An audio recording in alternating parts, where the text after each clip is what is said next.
Good evening guys. आज का हमारा टॉपिक होने वाला है वाटर प्रूफिंग, क्योंकि आप में से ही किन्हीं सब्सक्राइबर ने हमें मैसेज किया था कि वाटर प्रूफिंग के ऊपर वीडियो लाइए, तो मैं वीडियो ला चुका हूं।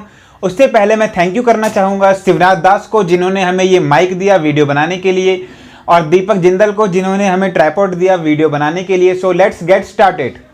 आगे हम जानेंगे कि वाटर प्रूफिंग क्या होती है, वाटर प्रूफिंग कितने तरीके की होती है, वाटर प्रूफिंग कहाँ यूज़ करी जाती है, और इन वाटर प्रूफिंग की कीमत क्या होती है, और वाटर प्रूफिंग बनाते वक्त हमें किन बातों का ध्यान रखना चाहिए। तो चलिए स्टार्ट करते हैं।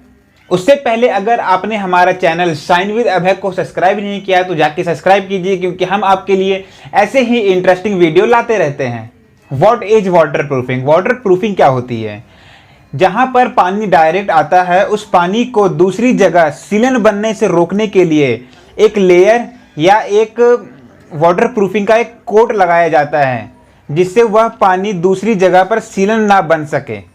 बिल्डिंग्स के क्रैक को फिल करने के भी काम आता है, ताकि आपकी ऊपर से जो सीलन आ रही है उसे ख़त्म किया जा सके। तो अब जानते हैं कि वाटर प्रूफिंग का यूज़ कहाँ कहाँ होता है। वाटर प्रूफिंग का यूज़ सारे वेट एरियाज़ में होता है, जैसे किचन का सिंक, बेसमेंट, बालकनी, छत, स्विमिंग पूल। पर हमें बेसमेंट बनवाते वक्त हमेशा ध्यान रखना चाहिए, क्योंकि आपकी बेसमेंट यानी आपका पूरा एक फ्लोर ज़मीन के अंदर जाता है। तो आप कोशिश करें आप उसमें एक्सटीरियर में भी बिटमन की लेयर लगाएं और इंटीरियर वॉल पर भी।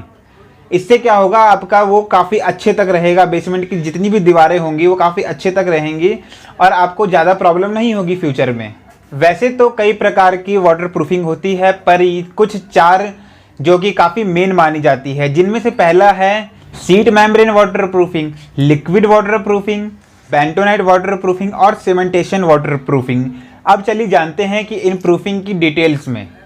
शीट मेम्ब्रेन वाटर प्रूफिंग, अगर हिंदी में बोले तो डामर पनरोक झिल्ली, यह सबसे भरोसेमंद वाटर प्रूफिंग होती है और यह खुद ही चिपक जाती है। बस आपकी इसकी निचली सतह को आग से गर्म करना होता है, तब वह अपनी सतह पर अपने आप चिपक जाती है और यह सबसे भरोसेमंद है। तभी इसका यूज़ मेट्रो बनाने में, सुरंग बनाने में, पुल बनाने में, छतों पर, बालकनी में आदि जगहों पर किया जाता है। इसकी थिकनेस 2 से 3 mm तक होती है और इसका प्राइस 55 रुपये से लेकर 80 रुपये, जो कि इसका दिल्ली में प्राइस है, इस प्राइस में आपको अवेलेबल हो जाता है। अब बात करते हैं कि ये मटेरियल क्या होता है। ये रबड़ का ही मटेरियल होता है, जो कि थोड़ा खिंचता भी है।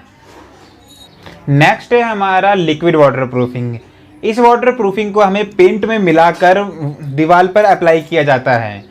एग्जाम्पल्स, और यह सीलन रोकने में भी काफ़ी अच्छा होता है। एग्जाम्पल से समझिए, अगर आपके बेडरूम के जस्ट बगल में वॉशरूम है और अगर आपके वॉशरूम का पानी सीलन के रूप में आपकी इस वाली वॉल पर आ सकता है। इसके दो कारण हो सकते हैं, या तो आपके वॉशरूम में वाटर प्रूफिंग नहीं हुई है, या फिर आपकी इस वाली वॉल में जो पाइपलाइन लगी हुई है वो कहीं से क्रैक कर गई है, जिसकी वजह से आपके बेडरूम वाले साइड पर पानी आ रहा है।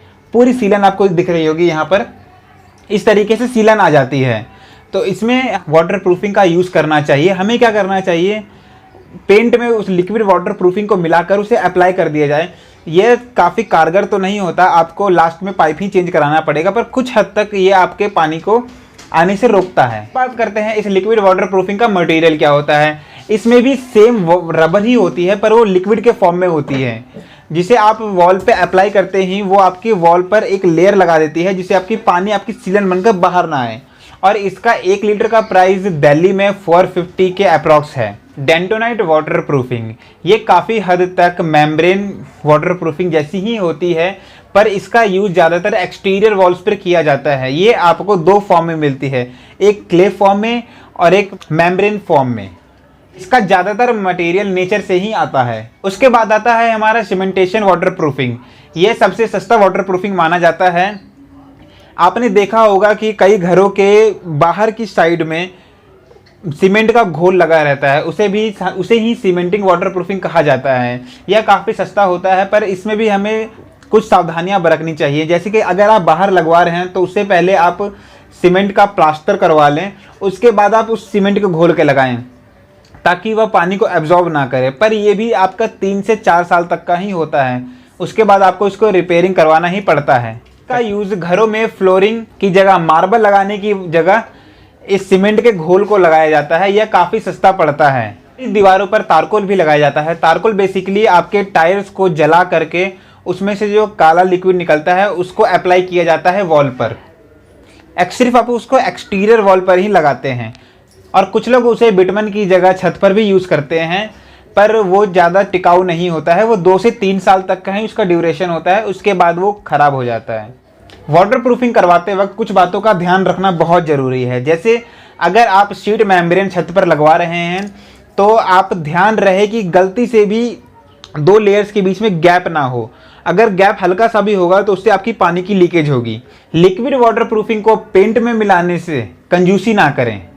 ये ना सोचें कि मैं कम मिलाऊंगा तो भी हमारा काम बन जाएगा। नहीं, आप उस समय के लिए कुछ पैसे बचा लेंगे, पर आपके लगाए हुए सारे पैसे बर्बाद हो जाएंगे।